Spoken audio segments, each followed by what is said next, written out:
aceptamos y, por cierto, ponemos en consideración del país en su conjunto. Está con nosotros el economista Abelardo Pachano, él es gerente del Produbanco, y le hemos pedido que nos acompañe para revisar algunos aspectos que tienen que ver con la economía. ¿Cuáles son las consecuencias de estar en la lista negra del Gafi? Es el tema central de la entrevista de esta mañana. Sin embargo, hay otros hechos informativos que aparecen en primera página en los periódicos que queremos abordar. Diario La Hora dice, por ejemplo, cae crédito privado, hay incertidumbre y falta de confianza por la situación económica, no hay señales positivas de las autoridades. Y Diario El Comercio trae otra noticia preocupante, dice, dudas en las cifras de la Reserva Monetaria. Durante los últimos 15 meses salieron 1.100 millones del patrimonio del Banco Central. El Ministerio de Finanzas tomó 502 millones de las reservas en oro. Señor economista, bienvenido, gracias por acompañarnos. Tal vez empecemos por este tema de Diario La Hora. Cae el crédito privado, los bancos entonces no están dando dinero, no están dando préstamos. ¿Por qué se produce esto? Buenos días. Andrés, buenos días. No hay demanda de crédito. Los bancos no tienen restricción, la liquidez de los bancos es, yo diría, inclusive alta.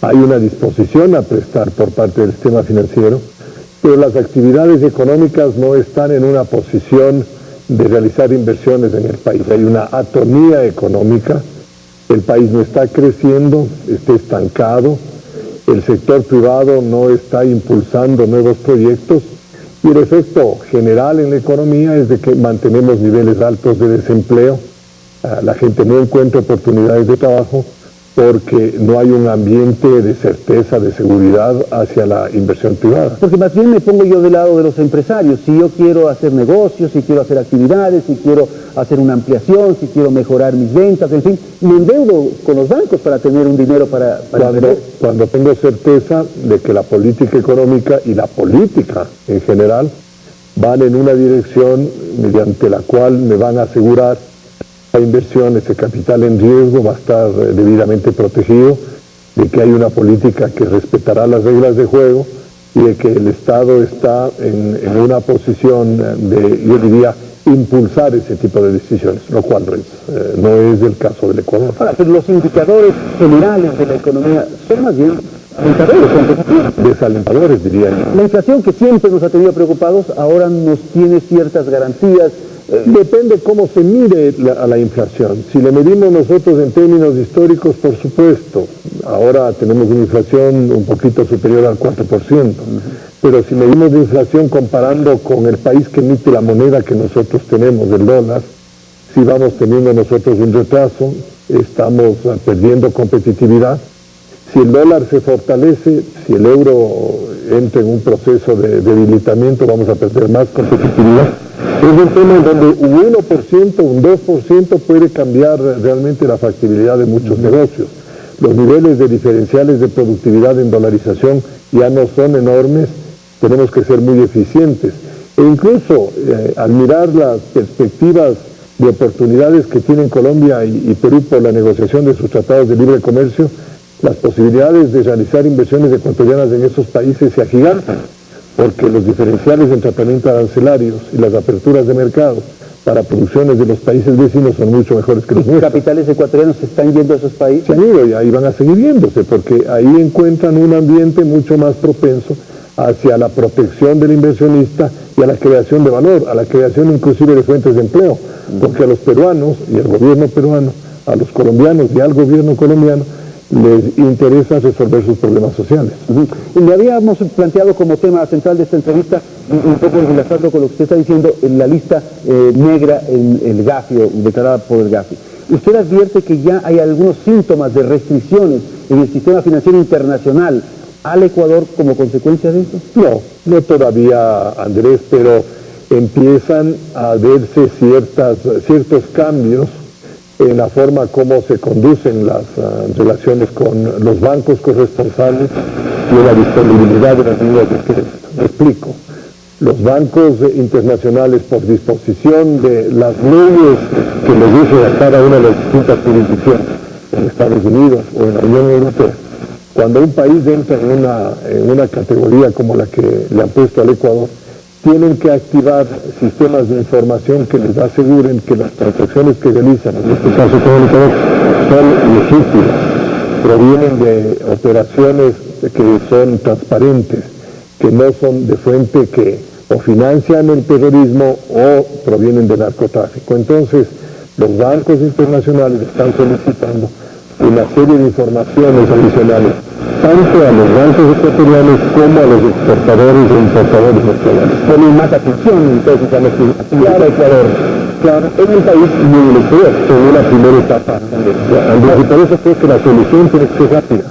Pero, economista, cuando se produjo esto empezaron a surgir ciertas versiones, por ejemplo, que había ciertas restricciones a la presentación de tarjetas de crédito de bancos emitidos, de tarjetas de crédito. Se han dado ya casos puntuales. Sí, hay casos puntuales. Hay casos puntuales en donde instituciones, empresas, hoteles, conferencias, convenciones, al presentarse las tarjetas de crédito para pagar inscripciones o para pagar el valor del estadía en un hotel, han dicho que no aceptan tarjetas ecuatorianas. Y es emitida en el Ecuador. Claro.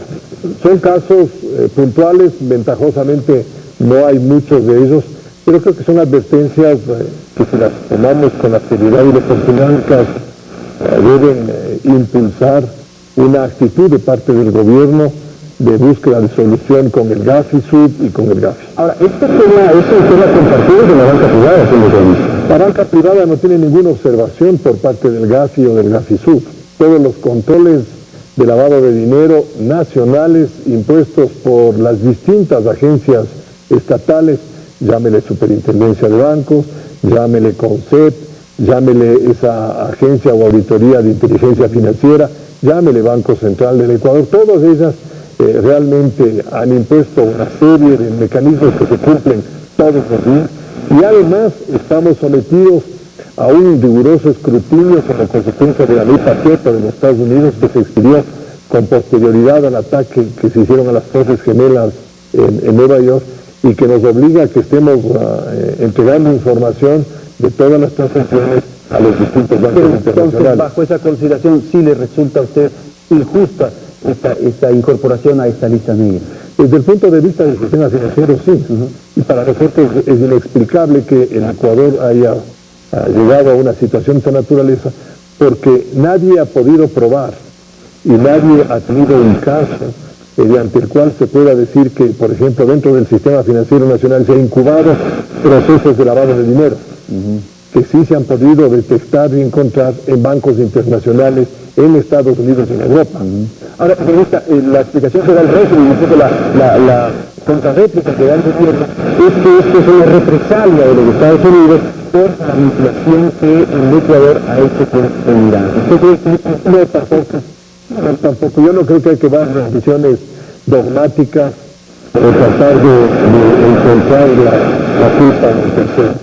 Yo creo que, como lo ha dicho el Procurador General del Estado, la Agencia de Inteligencia Financiera incumplió los compromisos de entrega de información al Ministerio del GAFI-Sud, habían reiterado pedido, el Ecuador se había comprometido a hacer determinadas cosas, los incumplieron. Entonces, ahora lo que tenemos nosotros es que justificar nuestra conducta, tener una posición creativa y positiva de encuentro con las autoridades del GAFI y del GAFI-Sud que se presentan a más de 30 países en el mundo, somos además parte de ellos y nosotros no nos podemos excluir y en ese plano la solución está no en buscar una justificación política o la presencia de un enemigo que además no ha participado porque los Estados Unidos en ese sentido no tiene ni arte ni parte, sino que nosotros encontremos soluciones a nuestros propios problemas. ¿A usted le resulta positivo, le parece adecuado que tengamos estas negociaciones financieras con Irán, este sistema de intercambio financiero con un banco de Irán y el Banco del Ecuador, el Banco Central del Ecuador,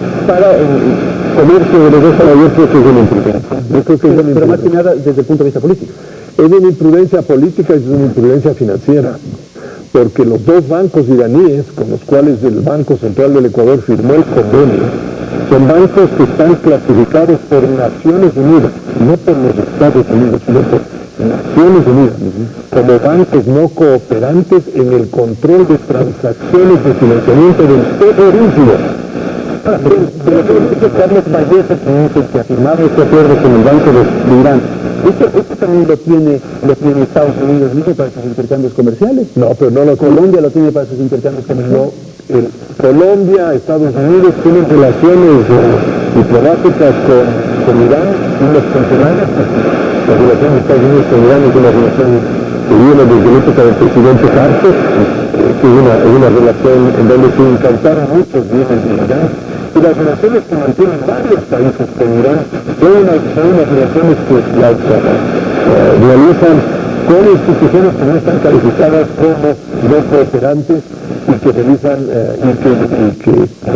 transacciones con grupos terroristas. En este caso, el Ecuador firmó estas relaciones con Washington, eventos iraníes que también Señor economista, ahora el otro tema que quisiéramos abordar es este de la reserva monetaria y las cifras que generan duda. ¿Usted advierte que el gobierno, con su afán de obtener recursos y poder utilizarlos en favor de sus programas, está dilapidando la reserva monetaria? A ver, ¿cuántas veces hemos dicho en el Ecuador, Andrés, que el problema o la causa que más distorsiones genera en una economía es un gasto fiscal desbordante? Cuando la política fiscal es una política que no toma en cuenta el mantenimiento de los equilibrios y las capacidades de pago de una sociedad, produce efectos tan distorsionadores en distintos campos que a la final se paga y se paga muy caro. En Europa estamos viendo el caso griego, también un país que no tiene moneda propia, que se incorporó al euro, que gastó demasiado, que se endeudó y que ahora tiene que entrar en correctivos, que ahora tiene que entrar en austeridad. Sí, pero los países industrializados que tuvieron crisis como consecuencia del problema financiero de hace poco, lanzaron inmediatamente una gran cantidad de recursos a la economía. Mientras usted nosotros somos pobres y estamos en dificultades, qué bien que el Estado invierta. El Estado ecuatoriano hizo exactamente lo contrario. En el año 2008, que era un año yo diría, de gran actividad económica, en lugar de guardar recursos los gastó. Y en el año 2009 contrajo el gasto, porque si usted compara el nivel del gasto del 2008 con el 2009, hay una contracción anticíclica, es decir, está trabajando de una manera contraria a la solución de los problemas sociales. Y por eso es que uno se encuentra aquí en el Ecuador con este tipo de noticias. Hoy, mientras lo daba acá al Canal 1, estaba leyendo el reportaje del diario El Comercio, amplio, tiene un detalle enorme, pero ¿qué es lo que refleja? Que la angustia producida por este gasto fiscal y ante el cierre de los mercados financieros internacionales como consecuencia del desconocimiento de la deuda externa, el único camino que le ha quedado al gobierno es abusar de ciertas instituciones o utilizar los escasos ahorros que nosotros tenemos como ecuatorianos en distintas instituciones. Entonces ahí se ve cómo se ha tomado más de 1.100 millones de dólares directamente del patrimonio del Banco Central para financiar el gasto fiscal, a través de la revalorización del oro, la utilización de utilidades o a través de otros mecanismos como la declaración sin valor de los bonos de la AGB, que eran bonos emitidos legítimamente por parte del gobierno para respaldar la devolución de depósitos a los antiguos depositantes de los bancos que quebraron en el año 99.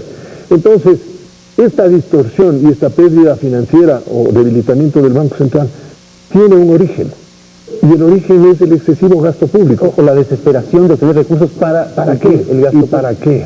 Bueno, en asuntos viales se han hecho importantísimas tareas. Tanto. Habrá con $80 el precio del barril del petróleo, Andrés, todavía nos faltan recursos. Antes vivíamos con $7, sí, claro. Antes vivíamos con $12. Y ayer yo miraba una noticia que me dejó pensando, y me dejó pensando profundamente, Andrés. Decía, se van a incorporar 200.000 nuevos ecuatorianos a la lista de receptores del bono de desarrollo humano. ¿No nos está pasando algo? En lugar de atacar a la pobreza y de resolver el problema de la pobreza, estamos creando más pobres. Y con caridad. No deberíamos, una buena política económica no debería tener un horizonte, digamos, en el mediano y en el largo plazo, de eliminar el bono de desarrollo porque ya no vamos a tener pobres. Claro, ir reduciendo el nivel de pobres y que se reduzca el bono y no tener esta cosa de caridad que le estoy diciendo, claro, el asistencialismo, que es lamentable. Y que cada día hay más ecuatorianos. Sí, se va aumentando. Entonces la pregunta que a uno le queda después de una noticia de esta naturaleza en donde dice, hay 200.000 nuevos candidatos para incorporarse al bono de desarrollo humano, dice, oye, entonces ¿qué tipo de política económica tenemos que crea más pobres en lugar de eliminar pobres? Es un mensaje absolutamente contradictorio al objetivo de solución de los problemas básicos de la economía. Señor economista, muchísimas gracias por su presencia y por haber revisado varios aspectos que tienen que ver con lo social en este